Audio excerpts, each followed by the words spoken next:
everybody. So today we're going to talk a little bit of a continuation off last week's video, but how to take space in conflict and what that should look like and what that shouldn't look like. Yes, so we had to really work through this one. This was a difficult one for us. We're polar opposites. Yes. So Adam generally, now correct me if you think I'm wrong. Let me throw myself under the bus Okay. here. It'll be less awkward that way. Okay. I am one that I want to hit things head on. I see any space for emotions as a waste of time, and why can't we just get this done and get this resolved so we can move on with our life and have a good rest of the day? Okay. Was that adequately throwing myself under the bus? That was a very you statement. Okay. It's my natural bent. I'm not saying it's a good thing. I'm not saying it's healthy to be that way, but that I just want to deal with things and hit them head on and power through them.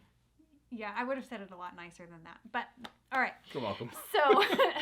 So how I tend to handle conflict though is I want space and I do want the resolve, but I want the space. I want to be able to feel mad about it for a little bit.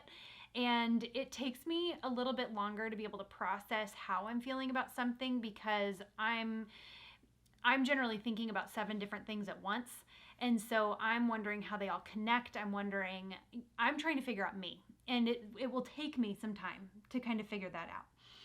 So when we were first married, we would get into so much conflict, not just about the thing itself, but in how we were handling it. So he would push, I would withdraw, and the more I withdrew, the more he would push, and the more he pushed, the more I would withdraw. And both of us were wanting to resolve the conflict. We were just coming at it in completely different ways. Like mine, I was always used to hit it head on, power through, and that's how we do things. And right. You were allowed and encouraged to take space and come to terms with your emotions, figure out what they are, put yourself in check, and then come back and get the resolve. Right. And so it took us time to figure out, okay, how can we do this in a way that's going to honor each of us?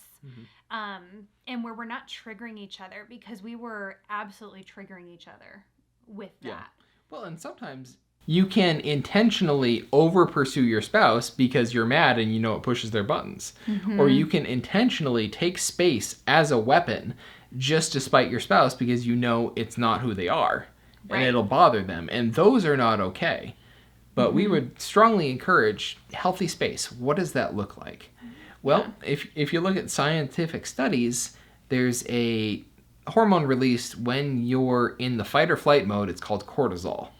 And that's just that adrenaline boost. I don't know if it's actually adrenaline, but it triggers that heightened emotional state.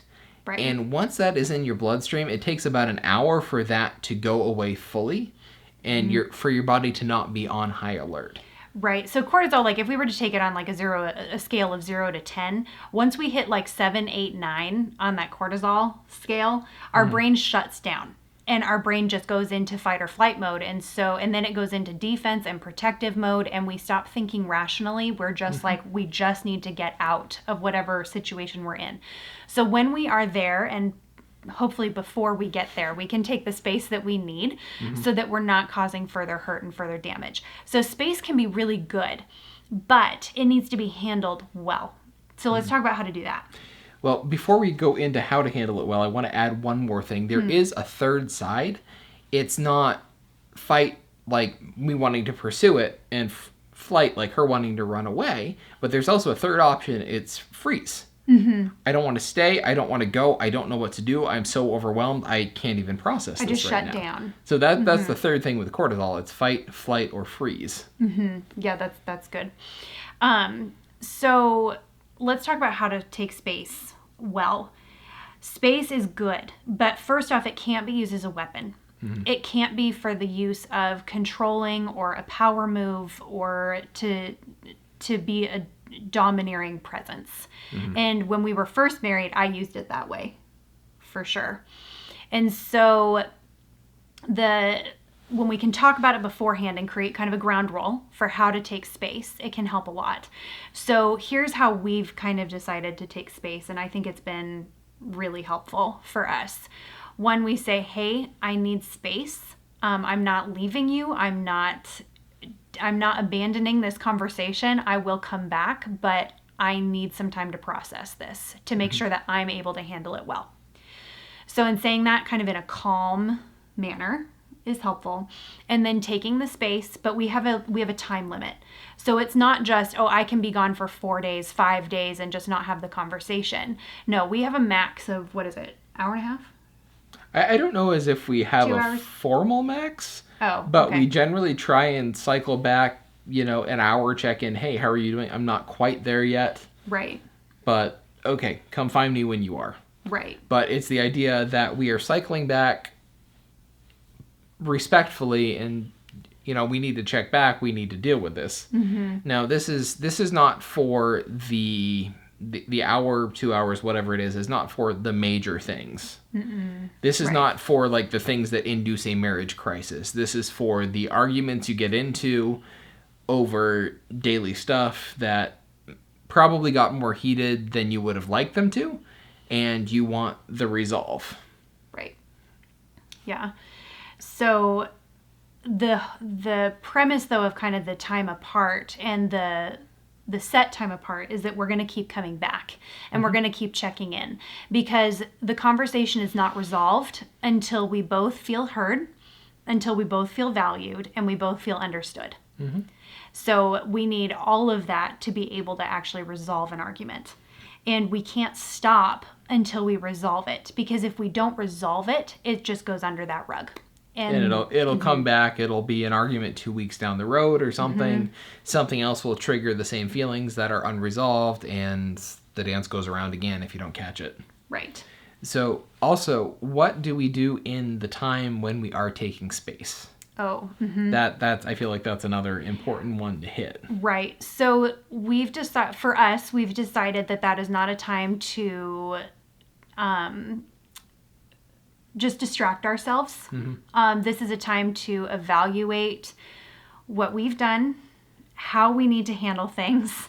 What we think our spouse has done versus the reality of it, and try and put ourselves in check there. Right. And taking time, I think, to pray as well. Like, Lord, show me where I'm wrong. Show me how to have this conversation. Help me, because I don't want to right now. But it's for the point of resolve. It's not for going on my phone and scrolling through Facebook or playing a game or watching TV or whatever to just completely get away. Right. But even in the prayer, I would encourage you not only pray for yourself, pray for the situation and your spouse. Like, hey, God, I'm struggling. I know she's struggling. Can you help us navigate this in a better way, in a way that honors you, because we dropped the ball so far. Right. But again, it goes back to, this is a place of getting our heart in the right place. This isn't a time to further bolster our pride. And sometimes it can be easy to do that. Bolster pride? No. I would never do that. Wait a minute. So take some time this week and talk about with your spouse what it looks like, how you tend to behave in conflict. Are you the one to want to fight, the one to want to take flight, or the one to freeze?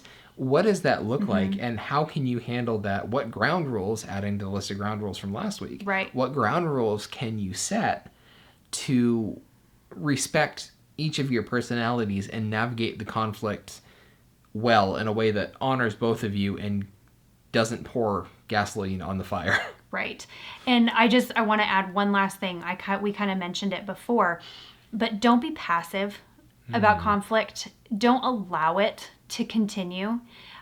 Even if both of you tend to be in that flight mode, because if both spouses are kind of in that flight mode and don't want to deal with it, then it's a lot easier to be passive and to let it go. But don't do that, because that will build and that will create more problems down the road. So work through it and create a ground rule that we're not going to let things just be swept under the rug. We're going to deal with them, even though it's uncomfortable, even though it's difficult, because that's honoring our relationship. So that's all we have for this week. We'll see you next time. Thank you so much for watching this video. We are so blessed to have you here. And it's only because of people like you that we're able to have this content and to be able to continue producing content. Podcasts, blogs, videos, it's all because of people like you who have chosen to partner with us. And if you would like to partner with us, pray about it and head over to patreon.com/radiant marriage for more information.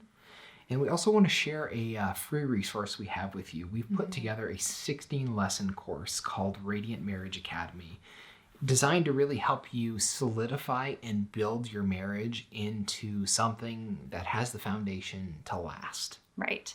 And we'll have date nights on there for you, study guides, discussion questions, all to really gear towards helping you have a really awesome, solid marriage. And build that depth and intimacy. So you can find information about that at radiantmarriage.com, along with our other content, blogs, podcasts, videos. And again, if you're interested in partnering with us to make more content like this possible, you can head over to patreon.com/radiantmarriage. Thanks again for watching.